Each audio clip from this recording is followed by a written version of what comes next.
ತಪ್ಪು ಕನ್ನಡದ ಮಾತಾಡಮ್ಮ. ಕನ್ನಡ ರಾವದ ಬೆತ್ತನ್ಪಿಕ್ಕಿಂದಮ್ಮ ಪೋಯಿಂದಾನಿಗೆ ಸಂತೋಷನ ಇಲ್ಲ ಅಂತ ಹೇಳಿ ಭಯಾನ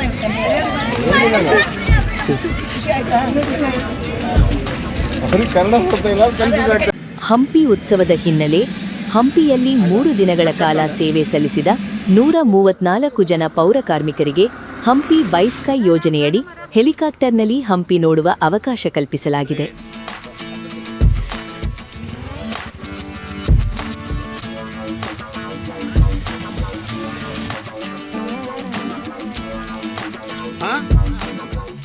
Hampi by Sky 2026.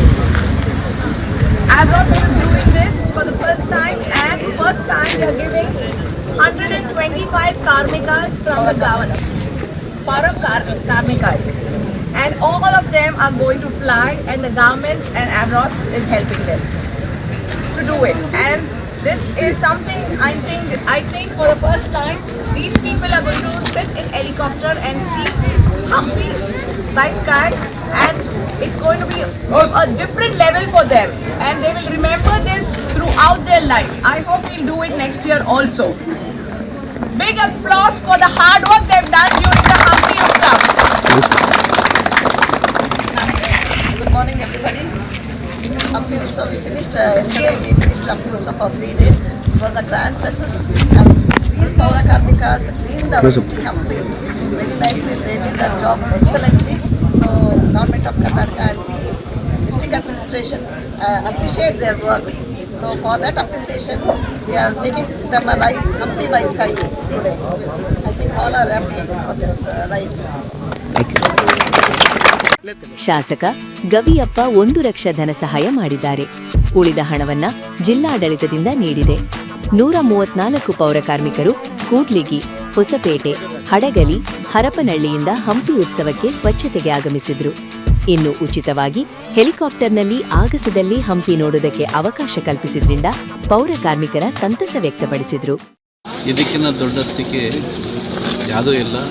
ಇದೆಲ್ಲ ಕ್ರೆಡಿಟ್ ನಮ್ಮ ಜಮೀರ್ ಅಹಮದ್ ಸಾಹೇಬರಿಗೆ ಮತ್ತು ನಮ್ಮ ಜಿಲ್ಲಾಧಿಕಾರಿಗಳಾದ ಕವಿತಾ ಮನಿಕೇರಿ ಮೇಡಮ್ ಅವರಿಗೆ ಮತ್ತು ಇನ್ಕ್ಲೂಡಿಂಗ್ ನಮ್ಮ SP ಮೇಡಮ್ ಅವರು, ಜಾನ್ವಿ ಮೇಡಮ್ ಅವರಿಗೆ, ಇದೆಲ್ಲ ಒಂದು ನಾವು ಅವರಿಗೆಲ್ಲ ಋಣಪಟ್ಟಿದ್ದೀವಿ.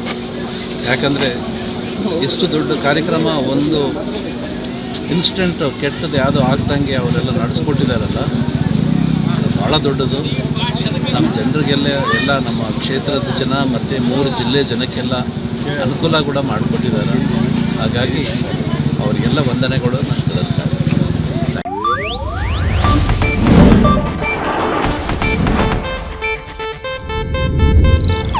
ಇದು ಏಷ್ಯಾನೆಟ್ ನ್ಯೂಸ್ ನೆಟ್ವರ್ಕ್ ಪ್ರಸ್ತುತಿ.